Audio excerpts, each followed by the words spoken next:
Welcome everyone to Connected Learning TV. This is the 41st webinar in our series and the last one of 2012. So far, our webinar content has been viewed in more than 100 countries, and we've really enjoyed seeing such a diverse community develop over the last several months. I'm Howard Reingold, and I will be moderating today. To those watching on live stream, we encourage you to use the chat stream to introduce yourselves, connect with each other, share resources, and pose questions for those here in the Google Plus Hangout. The URL for our public group notes Google Doc for today should be included in the live stream chat. We'd like your assistance in capturing thoughts and highlights and sharing resources related to today's topic, which will be archived on the Connected Learning TV site. Topic today is why the message of educational change cannot center on one particular group trying to convince another that their education ideas are the best. We're honored to be joined by a great group of folks today. Before our guest speaker, Steve Hargadon, takes the floor to help us frame today's conversation, I want to give everyone here in the Hangout a chance to briefly introduce themselves. So Audrey, why don't you start us off? I'm Audrey Waters. I'm an education writer. I freelance in a number of places, but write primarily on my site, Hack Education. And every Friday, Steve and I have a podcast where we sort of think and talk through the stories that I've written and the news and analysis of education and technology. Great, thank you. Craig?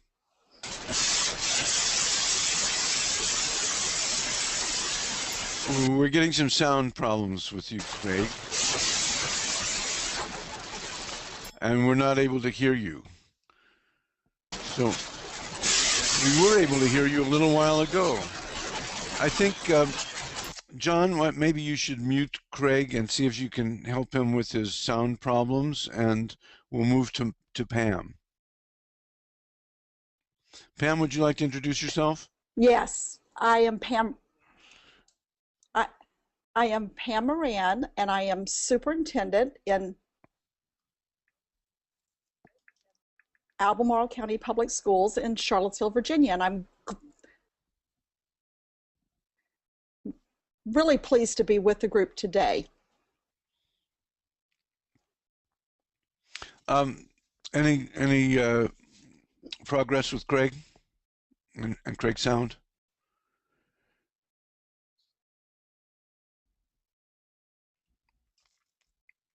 Craig, you want to go ahead and try and introduce yourself again? More noise. Well, you know, if you're not falling off it, you're not really on the technology edge. So John will work behind the scenes to see whether we can get Craig's audio to work. Thanks for introducing yourselves. Today's discussion is led by Steve Hargadon, director of the Web 2.0 Labs, host of the Future of Education interview series, which was one of the inspirations for this webinar series, chair of the Learning 2.0 Conference and the Social Learning Summit, and co-chair of the annual Global Education and Library 2.0 Worldwide Conferences. He has pioneered both the use of social networking in education and massive peer-to-peer professional development, and has supported the development of thousands of other education networks and events. And I personally have learned a great deal from Steve. So Steve, take it away. Thanks, Howard. So Howard's one of my great heroes, as are each of the guests in this room, people I really appreciate. Craig hasn't had a chance to say anything, but Craig was at the Seattle Hack Your Education workshop. Really loved spending time with him there. And has connected me with some great people in the library world, and I'm really appreciative of it.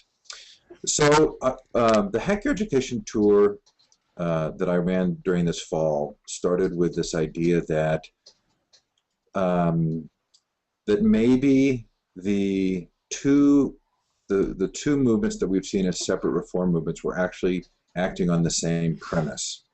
One movement being the sort of business foundation, high-stakes testing reform movement, and the other being the sort of progressive education, slash edtech as you blogger movement. And it concerned me that both still kind of took as context that there was a solution that would then be sort of pushed down. And I know so many people who do such good work in education that I don't mean to in any way belittle that, but I would go to conferences and people would say, well, our school is doing this and it's great for the kids, and it absolutely was great for the kids.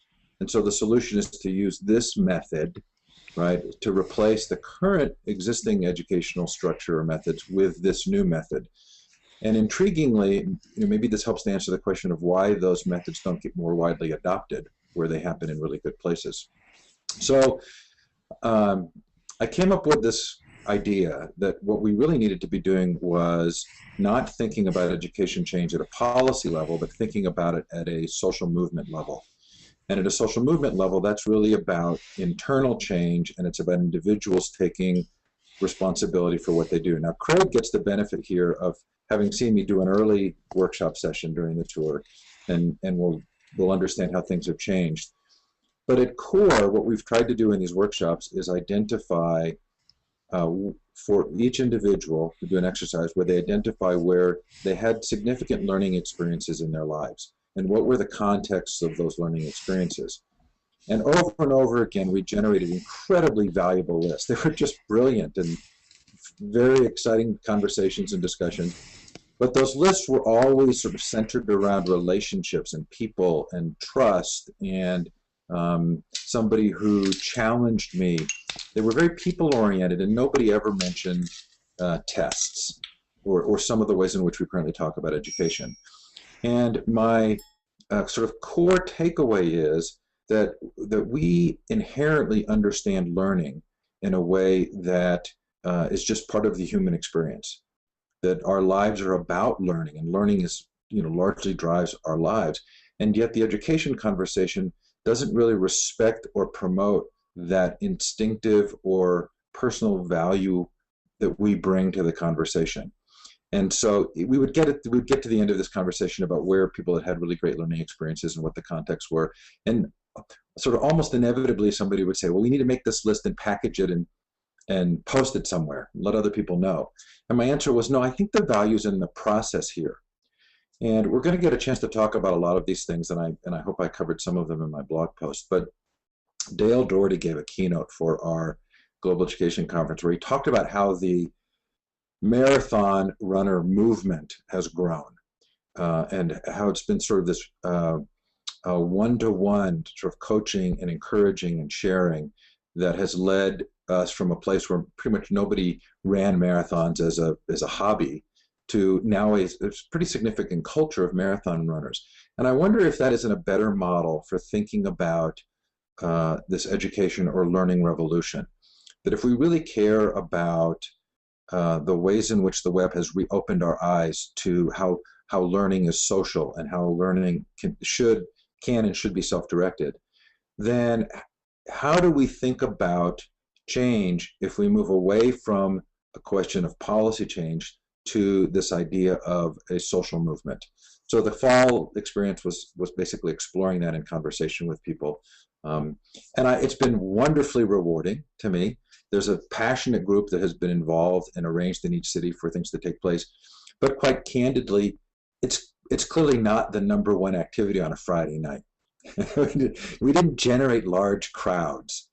And so in one of the final cities, which was LA, Gary Steger and Sylvia Martinez came, and there was a woman there whose name I've just blanked on, but who ran an event in LA the week prior or something. She called it the Education Revolution, and got about 10 times as many people as we had that night.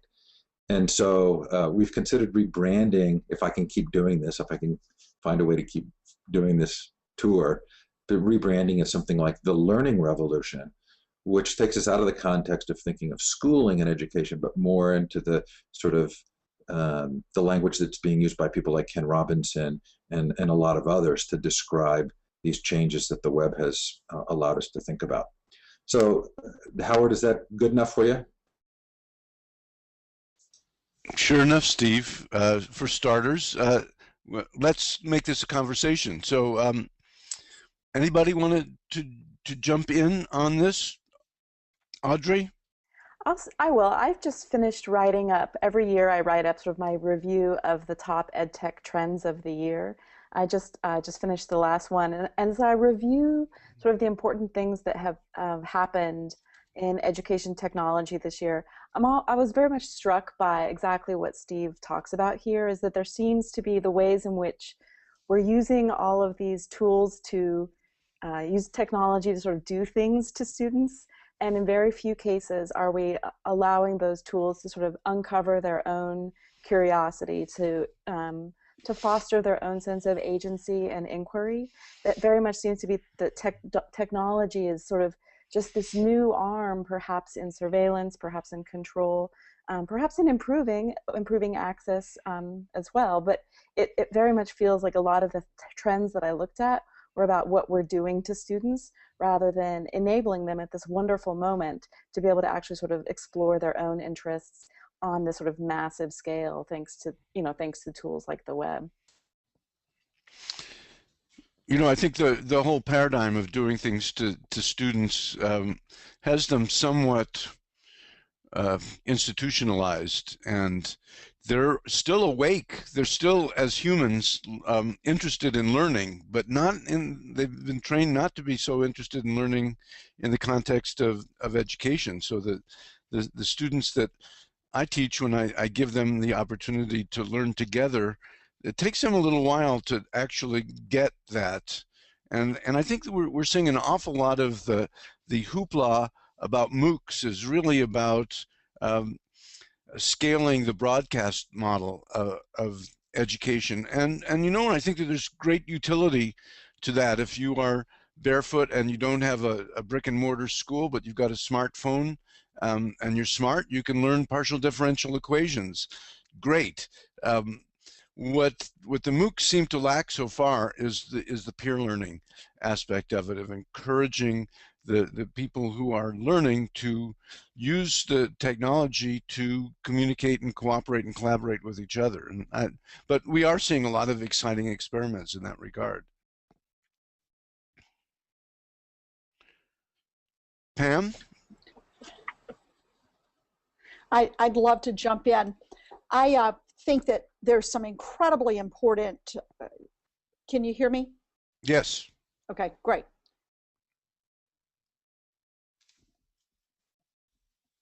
Ways that we need to think differently about the work that we're doing today. I am taking some recent inspiration from a former astronaut that teaches at the University of Virginia now, Kathy Thornton, who talked about why we stopped the space shuttle program. And I've heard her talk twice, once with our principals and once with a local Rotary Club. And she explained that the space program, NASA space program, has been caught in low orbit by the shuttle missions for decades now. And that while the shuttle mission filled a niche, a really important part of the work they were doing, that it was really important, if NASA was going to get back to its main mission of deep space exploration, they had to stop the shuttle missions in order to be able to redirect resources.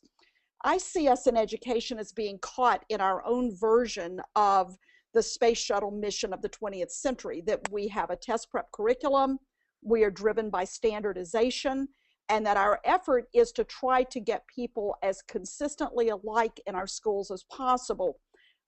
What I think is a critical area that we all have to recognize is that if we're going to be able to move forward, that we've got to stop some of the practices that really have led us into that factory school model over the last century in order to be able to move in a different direction.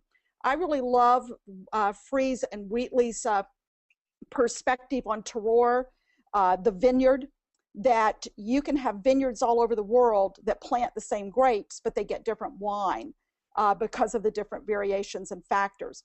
I think our schools all have unique identities, and that we have to be able to recognize that trying to replicate and drive down standardization of curriculum, assessment, instruction really sets up a situation where we lose that capability to understand that schools are different, have different needs.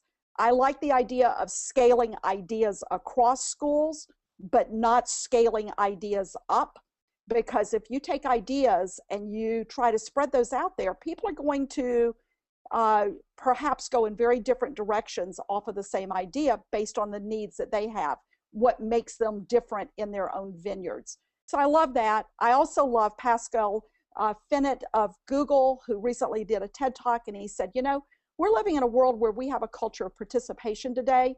That, coupled with technology tools and the networks that we're building worldwide, are going to change human history. Our schools need to be taking some, I think, perspectives from people like Wheatley, Fries, Finnett, and moving that into what maybe looks more like localization of the work we're trying to do, and customization of the work we're trying to do, and personalization versus trying to make us all the same. That's my perspective, and top-down does nothing but try to drive sameness across an organization.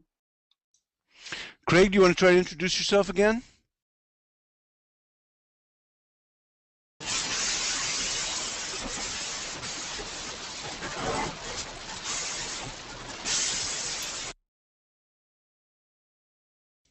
I guess we're still having sound problems on Craig's part. Steve, go ahead and jump in. So I really love to respond to Pam because I really respect Pam. What was intriguing about what Pam just said is I feel like it fell right into my second category, which is the citing and giving examples of prominent people's work around sort of what change can take place and how it can change. And to me, the danger in that is that it takes our eye off the ball of really recognizing the inherent learning, the inherent understanding of learning that almost everybody has, that is negated by this idea that Margaret Wheatley or someone else at Google is seeing something and then we're supposed to understand and believe that that's going to be followed and transformative. And Pam, I think you know how much I respect you. My concern is that that still doesn't allow us this sense of everybody inherently understands learning, and most of our conversations aren't really about learning. And then in order to get to that level of learning, we have to get down to the willingness to hold these conversations locally and allow people from their own experiences to describe how learning really takes place and help them to build their own models rather than sort of pointing at experts. That may not be fair, Pam, but that was immediately kind of what I heard in what you described. I think it's interesting, Steve, that you say that, because what I really try to look at is the idea that expertise comes from both inside and outside organizations, that I'm a real believer in cross-pollination. I think we learn from kids, that we need to elevate our kids' voices more into the conversations of how we democratize education. We've been really working on that in every venue that we can to bring our kids into the mix and honor and regard that they have real expertise to offer us in thinking about how people learn. I think our teachers do. I think our custodians have some perspectives, and bus drivers, that every person that's working in a role that involves learning, whether it's inside or outside a classroom, has something to offer.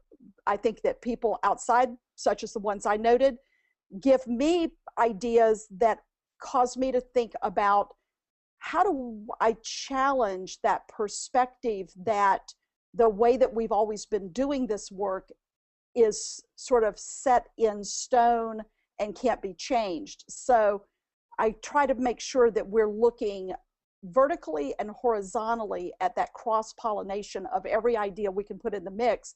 But obviously for me, it always goes back to each school, each classroom, each space that is occupied by kids and people who are helping kids learn is where the change is going to happen, and it's where the ideas are going to bubble up, not necessarily bubble down. So I see it both ways, that I don't want to exclude people from outside, but I also want to make sure that the core of our work starts with kids and the folks that are helping them learn. So I kind of probably fall into your number two a little bit, but I think I also fall out of that in a lot of ways too. You know, in regard to what Pam has just been saying, we did have a question from the live stream that I think is appropriate. The majority of education reform talk seems to take place strictly between adults. What could adults do to encourage the inclusion and amplification of the student voice in this discussion? I have my own thoughts about that, but I wanted to open the floor to others.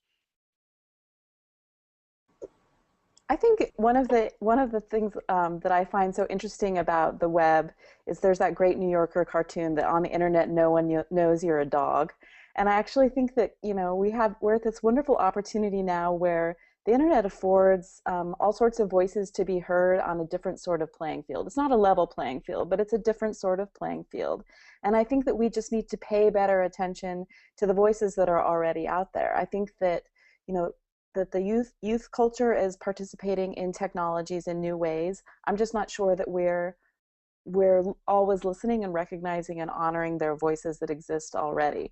So it's not as though that they have to sort of disguise the fact that they are elementary school students or middle school students as they participate in these conversations. But I do think that adults need to pay more attention to the voices that are already out there. Okay, I also have a response to that, but I'd like to give Craig another chance to see whether we can get the sound working. You know, when you fall off the edge, what I model for my students is, you just fearlessly keep trying things until it works.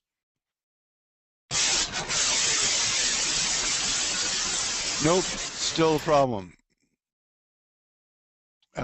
Still a problem. So we may have to have Craig type in his responses and we'll read them for you. But what I wanted to add to that is that part of the inspiration for connected learning, if you remember the original definition, it included both the kind of curriculum learning that we talk about when we talk about education institutions, but also the interest-based learning that we're seeing all kinds of people, lots of kids, lots of adults are gaming, they're making, they are teaching each other. I have found that if you want to learn something, there's probably a 16-year-old on YouTube who can show you how to do it, who has already posted a tutorial. And I think that many parents who might be puzzled by the degree of interest that their sons or daughters may have in gaming may be very surprised, pleasantly surprised to see how much learning is going on there. So I think that honoring what students are doing outside the classroom that is very much about learning is one thing that we can do. And also here in the Connected Learning webinars, we did bring in David Preston's students who are fantastic, and I would love to see more of that, not only here in our webinars, but whenever you have a conference about education or learning, it just only makes sense to me to have some of the speakers be students, young students. Okay, if I reply, Howard? Go ahead. So part of the impetus for this thinking really came from a couple of conversations Audrey and I had in the podcast about her son, and she was very open about sort of his circumstance, and he graduates from high school, and it was pretty clear he did not feel competent to actually be independent. And I thought, this is kind of a tragedy that somebody who's years past what culturally is sort of the age of adulthood, most cultures recognize a shift at age 13 or 14, doesn't feel actually capable of directing his own life. So in the comments that we've just heard, especially Pam's and then moving to Audrey's, I'm interested in this idea that there's an organization and that students would have voice in that organization. And I kind of want to question that. And my question would be, are we asking students to have voice in an existing and current system that we're trying to tweak to improve? Or is this in fact part of an awkward power struggle? I mean, we're watching kids do all kinds of incredible learning on their own. Not everybody, but we are watching this sort of unique culture of students, kids, youth, who are engaged, highly engaged in learning activities that have nothing to do with the organizational structure. And to use the phrase student voice, sort of brings them back into our organization in which we have power. I know that goes like way off the deep end, but I've watched really thoughtful people I know look at student movements and say, okay, how do we help that to happen? And my answer is, they're doing it without us. They're organizing these things without us. I don't know that we need to be taking charge of that, but maybe we can look at it and say, what's really powerful here, and how would we facilitate that? How do we facilitate self-direction? How would we help Audrey's son graduate from high school feeling like he is actually capable of doing valuable things in the world? That requires that we cease to feel like we're the ones in control. And I would suggest that the MOOC issue is actually a comparable one, that the sort of the university approach to MOOCs is in some ways could be seen as a power struggle, because the original MOOCs were very decentralized, constructivist, connectivist, and they are a threat to large organizations and institutions that see themselves as kind of controlling where and how learning takes place. And I mean, that may just be, if I went off the deep end already, maybe I've just jumped into the middle of the ocean, but it feels like that may in part be some of the motivation, whether it's even conscious motivation, that universities have been the place where the learning takes place. So we better be the ones providing the MOOCs. And by the way, they're very one way, because that's what we do well. Okay, beat me up now. No, I think you're attributing too much consciousness to university administrations.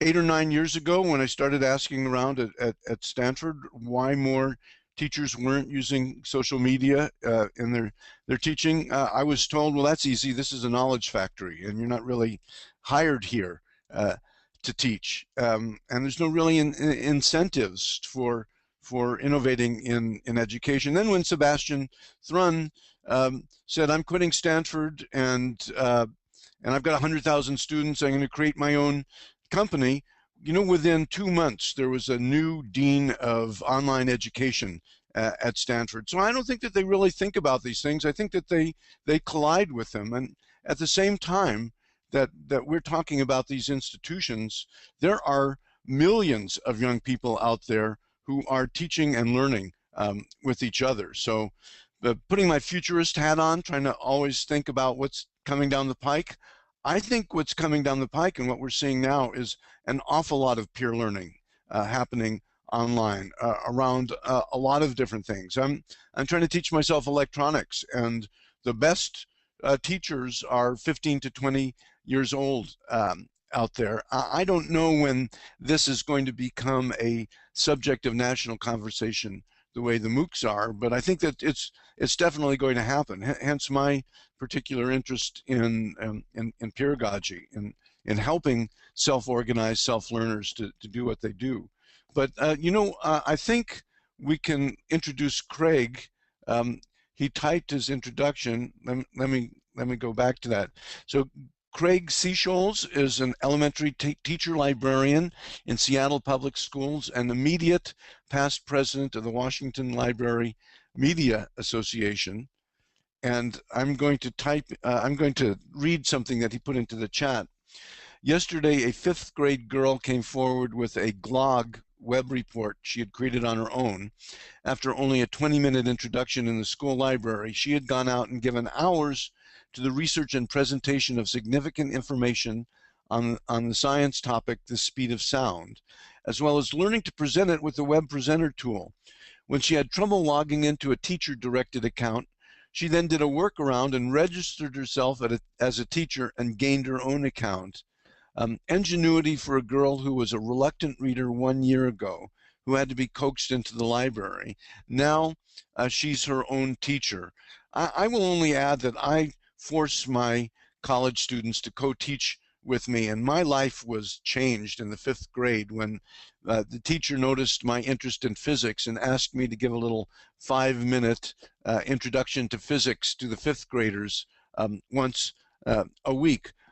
Why not have them teach? If you ask about bringing student voice into education, why not give them a voice in the classroom? And show and tell used to be the way students have a voice. I don't know whether they do show and tell Pam, Craig, those of you who teach elementary school, do they still have show and tell?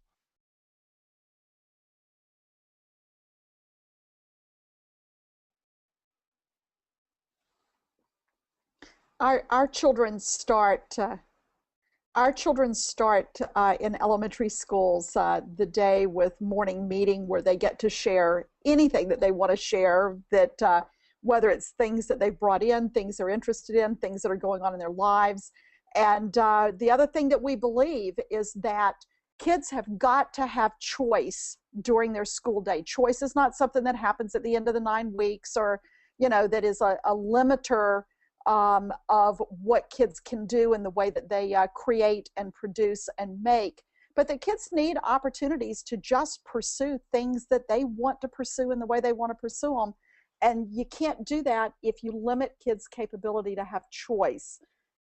You can start in the morning with that kind of an environment, but you've got to be able to really sustain it through the school day and make that the core, not something that happens as an event or parallel to the curriculum. So we're really trying to make that shift through a lot of different perspectives, whether it's maker spaces or creativity centers, or just how do we really open up the learning to the kids and not have it be something that is owned and directed by the teachers.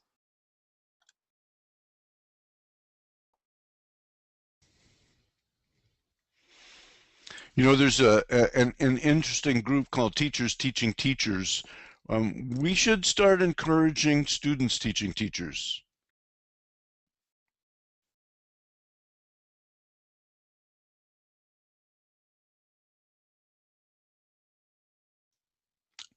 Any of our respondents want to jump in? And are there questions from the live stream chat? I think one of the things that I find really interesting is that there are learning communities that we move in and out of throughout our life. They exist outside of school. They exist outside of the formal institutions.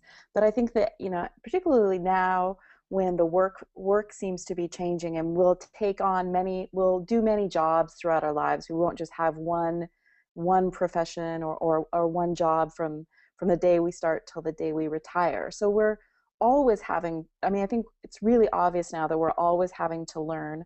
We're always having to join various learning communities.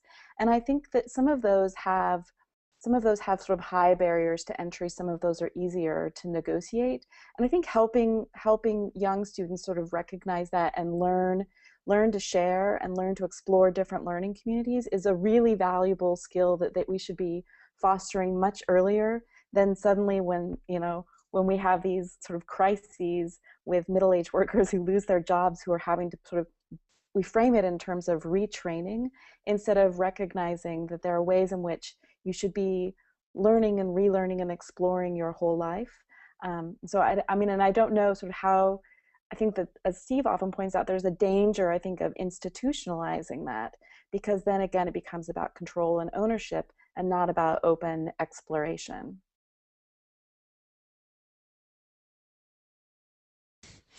Well, tell me if this is a crazy scenario that couldn't possibly work. Why not toward the beginning of the school year, as the children get to know each other and to know the teacher, to ask them to get together and decide on a topic or two that they would like to explore outside of whatever else they're supposed to learn, and put together some kind of presentation. I mean, I'm sure you could shoehorn something in for 10 minutes a week, but simply to give them a little bit of agency about, well, what do you want to learn? What do you want to learn from each other? What do you want to teach each other? You know, I think, you know, it may seem trivial. It may be, you know, how to play a certain game, but it is about learning, and it is about agency, and it is about giving the message that the system and the teacher is listening to them and wants to give them some degree of power. Every message, as we're talking about in the chat, every message of the school system seems to be about, we control you and we have power. over you, and there's a lot of necessity for that, and I don't want to bang my head against that, but why not open that up a little bit and give them a little agency and a little power and a little ability to see that learning is something that not just certified teachers can do, and teaching is something that everyone can do. Now, I am interested in the degree to which it's so tempting to move to kind of thinking about changes we could make to schooling and how the environment could be better. Or, you know, I love Kieran Egan's work, and I've had him on the show a couple of times. But, you know, I've come to this sort of interesting place of that feels like that's disrespectful, or it disenfranchises most people from understanding their role in the learning process and decision making. I'm not even sure I care what the outcome is, but I care about people being able to make their own decisions and to be involved in the conversation.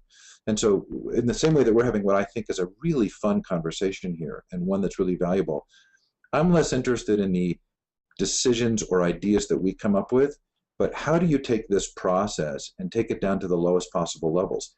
Learning should not be a conversation that only takes place within the context of the organization. This is my personal opinion. It feels like every family, every student should be, we should be respecting the inherent capability of holding this conversation. And so for me, this is an engaging, fun conversation that we're having, but I'm less interested in actually sort of the ideas that we come up with here than how do we bring this process down to the lowest levels? How do you help people have these conversations so that they're making those decisions within their own schools and their own communities? You know, there's a parallel question that comes from the live stream. What are some of the ways we as parents, as mentors, as practitioners can help shift our various networks from conversations about schooling to conversations about learning? I'll tell you what, the activity we do where we ask people to think about the experiences in their lives where they were most engaged as learners, where they really felt like they learned something substantial, and then sharing that experience and then looking for the ways in which there were contexts or conditions that led to that, is a brilliantly fun conversation. Craig participated at a stage where I was still asking people to talk about the positives and the negatives in their learning lives. And I discovered fairly quickly the negatives don't help us at all. The negatives take us to a place that's really counterproductive. There's sort of a positive deviance aspect of just focusing on learning experiences that were really engaging, where people say, oh, you know, I learned to play the violin, or I got a part in a school play, or I stayed up 2 nights in a row reading this programming book because I was so excited. And when you talk about learning in that way, it kind of frees us from the policy, organization, let's, you know, how are we going to change the system conversation to a conversation of, you know what, there shouldn't be anybody else in charge of my learning ultimately. There should be people who help me and coach me. But when I get to the age of 18, I should be a self-directed learner. And if that's not our ultimate goal, then I hate to say it, but I think that we've fallen victim to a temptation to be in control of other people's lives.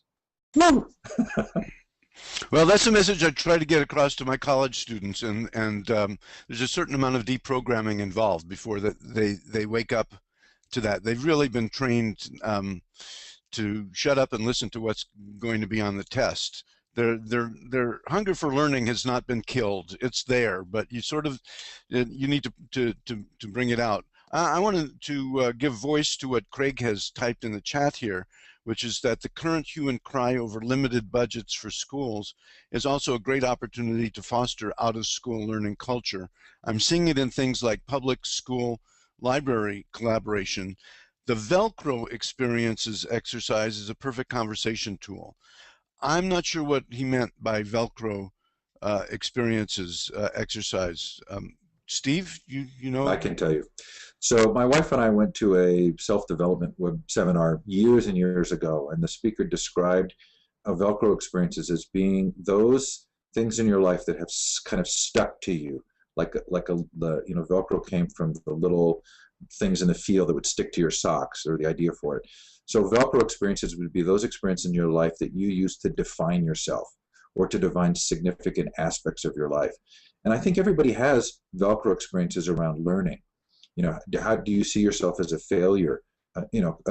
Kirsten Olson's book, Wounded by School, is just an incredibly interesting book because she went to people who were very successful in their careers and whose careers depended on learning. This is when she was a student at the Harvard Graduate School of Education, thinking she would find out commonalities in their education experiences, but discovered that most of them had carried these stories of not being good learners from school.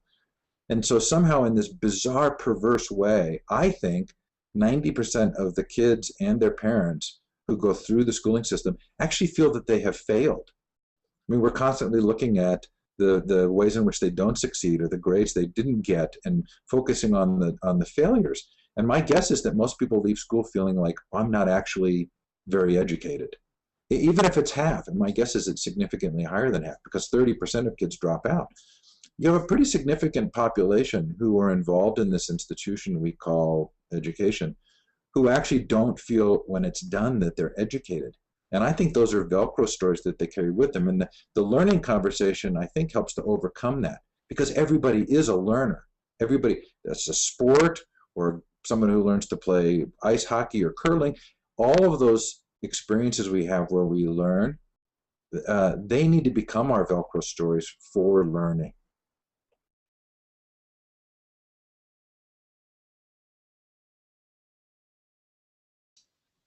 Audrey, we haven't heard from you in a little while.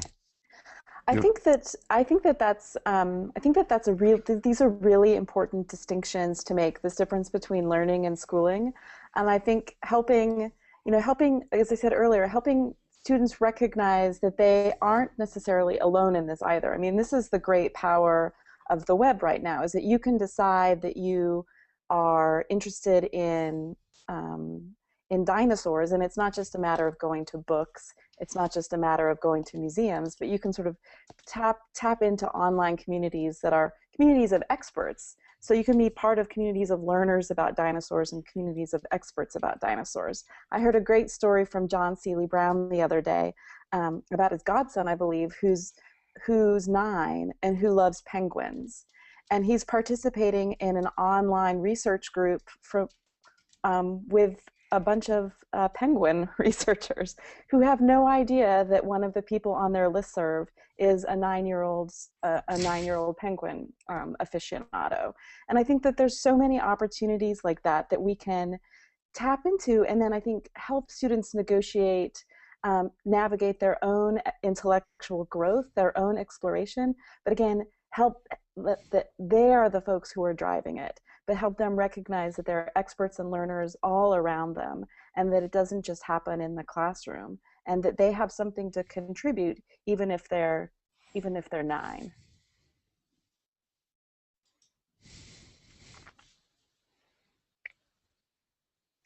How do we encourage parents to participate in empowering their kids as learners?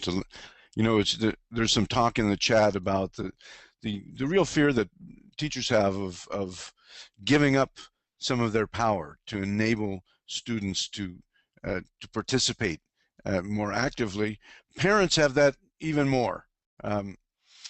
How do we have that conversation with parents about enabling their children's learning at home?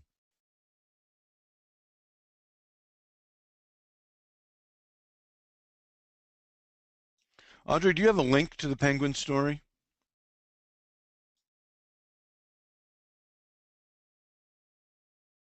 No, she does not. I think, I mean, since Steve brought up sort of some of the struggles with my son, I think that this is actually the parent piece really gets to the heart of some of the challenges. I think that there's, we put pressures on students, and I think that there are lots of pressures that parents themselves put on their children as well. Doing well in school, getting good grades in 3rd grade so that you can get into the right classes in middle school, so that you can get into the college prep classes, so you can go to Stanford, so that then you can sort of, from there, it's sort of like these chain of events that we start earlier and earlier, I think, pressuring children to conform to these other expectations. So I do think that the parent piece is really crucial. And I think too that as we unpack and sort of as we rethink how these institutions work in our own children's lives, we have to recognize that we're going to have to support them in other ways as well. If we aren't handing over their agency, signing over our children's agency to schooling institutions, what then are what role do we have as parents, as community members, as as grown-ups, I guess, to really be supportive in new ways for services I think that some of us expect schools will fulfill those functions for. So I think it's a big, big challenge for parents. Well, to get very specific, there is an official conversation that takes place between teachers and parents. There's the I don't know, annual or quarterly visit of the parents to the school to talk to the teachers about their students, and usually those are just kind of evaluation. It's about how well the students are doing. Isn't that an opportunity to have that conversation about learning at home, and what are some ways to have that conversation within that context? We do have this context that does exist. It's an opportunity to open that up a little bit and have it not just be a kind of report card on the student, but more of a conversation about what can we do to encourage learning throughout the day, not just in school. Anybody? Well, I think that one of the things that really blocks us, Howard, is that teachers have taken on responsibility for feeling like that homework is something that has to be done by kids at the teacher's direction. And so we've extended school into our homes. And at some level, that starts to really limit parents either feeling responsible or taking responsibility for being a part of the learning network with their child. And that's something that really concerns me, because it is such a deeply rooted tradition. It is hard to break, both from the teacher or the parent perspective.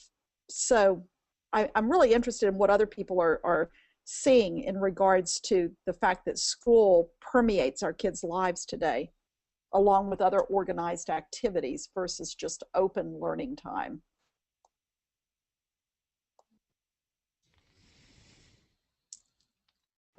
Pam, I don't know if you got to see my blog post, but I'm really curious about this question of school as ritual. To what degree, if we sort of candidly look at schooling, could we recognize it as a cultural ritual versus learning? I mean, obviously it contains both. But is there sort of an inherent danger in the kind of ritualization that takes place, that there's an expectation of roles and how we participate?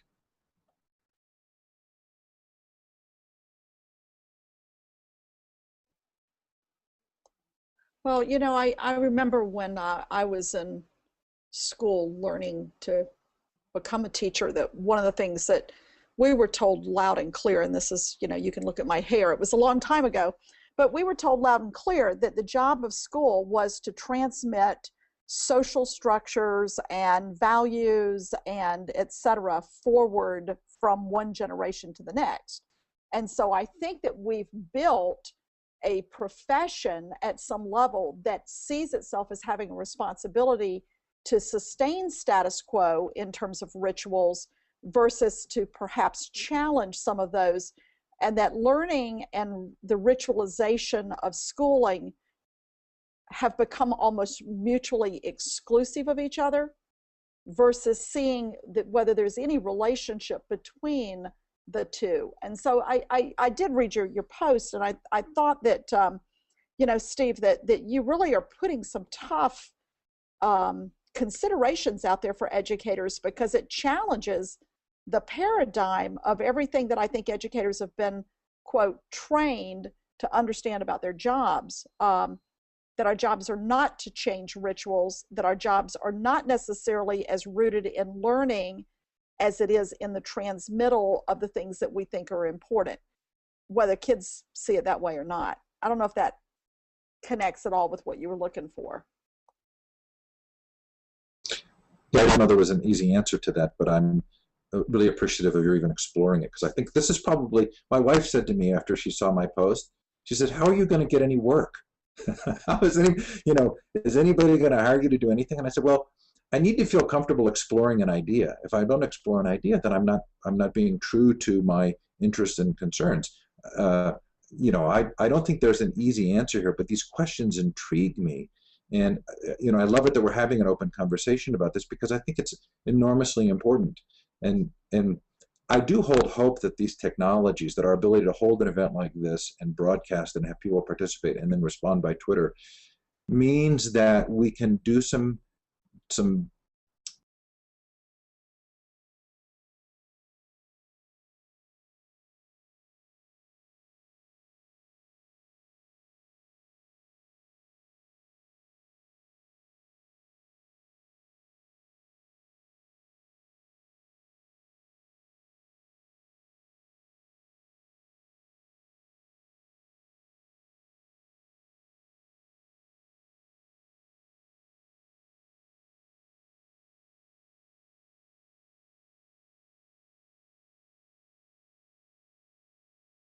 any potential to look to the outer rings of organizations in order to really be able to ask ourselves those deep questions like you're asking, Steve, of why in the world are we doing this and for what purpose?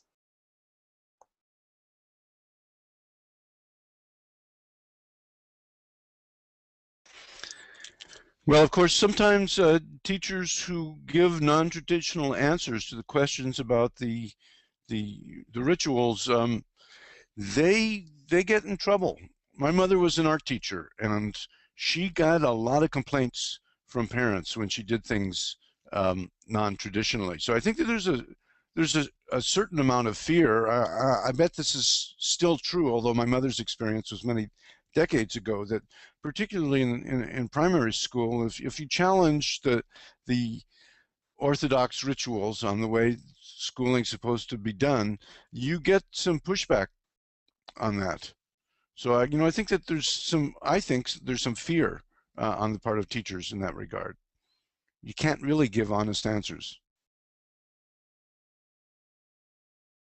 I think, and I would add that there's probably fear on the part um, of many parents as well. I mean, sort of, again, sort of this notion that we want children to do well in school so that they go to college, so that they get a good job. And I think it's a big leap of faith to help sort of dismantle some of these rituals, some of these half-truths that we tell ourselves. I think that is very scary. But I would say that for teachers, particularly in this current political climate, I think bucking the system, the stakes seem very high when you challenge the system. Yeah, that fear issue came up in a couple of responses to the blog post, and I really appreciated that, because I think that's really tangible. Wait, if I do this independently and my kid doesn't get into the college that they're supposed to get into, and they don't get the right training, and they're not going to get a good job, I have failed. And I'm intrigued at that, because it's so seeds, C-E-D-E-S, it seeds our independence, that we have bought into a notion that if we don't follow check every checkbox, we're going to be in trouble.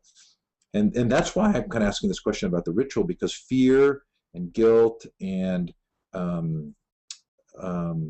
emotional response seem to me to indicate that there's something more going on here than an actual conversation about learning.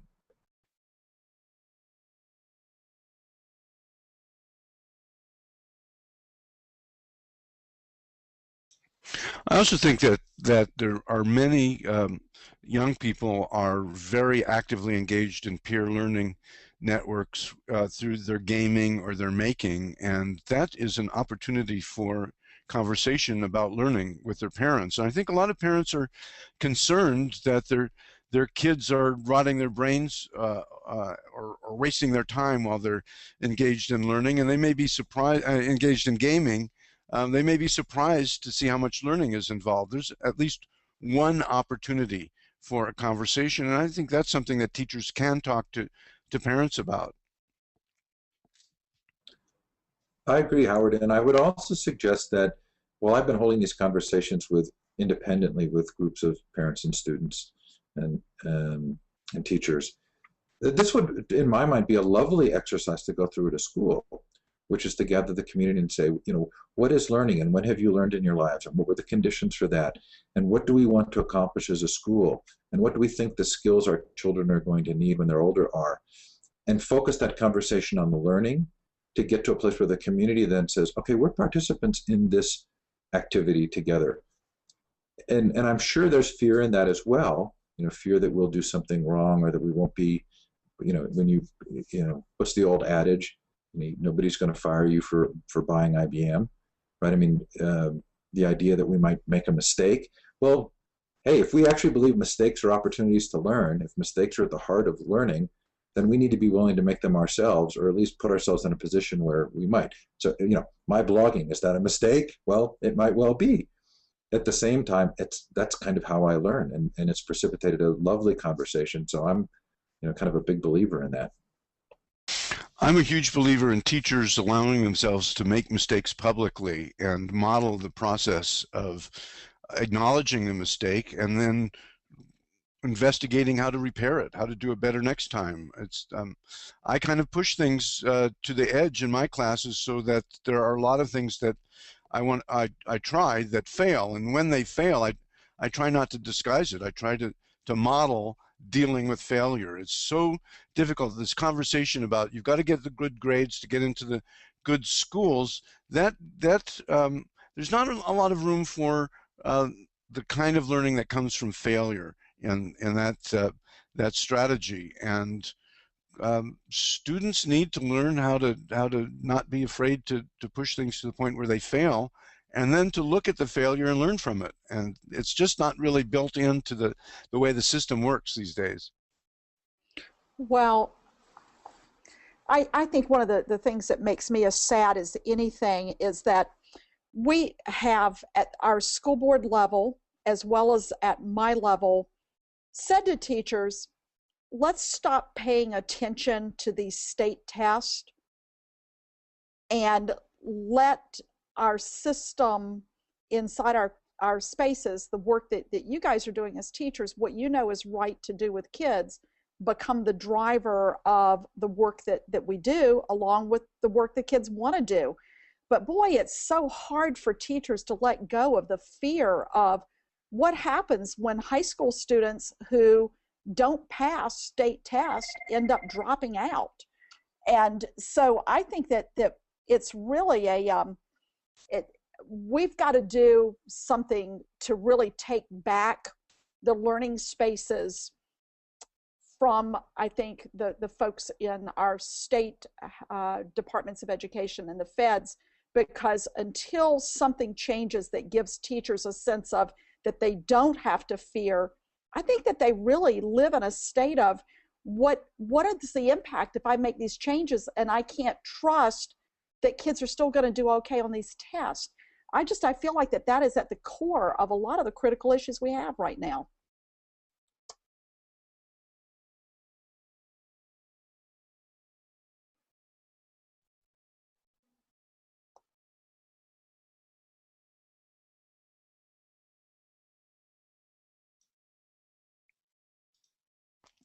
Sorry, I forgot to unmute my microphone. I want to thank all of our guests today for a great conversation and great discussion in the Ustream chat as well.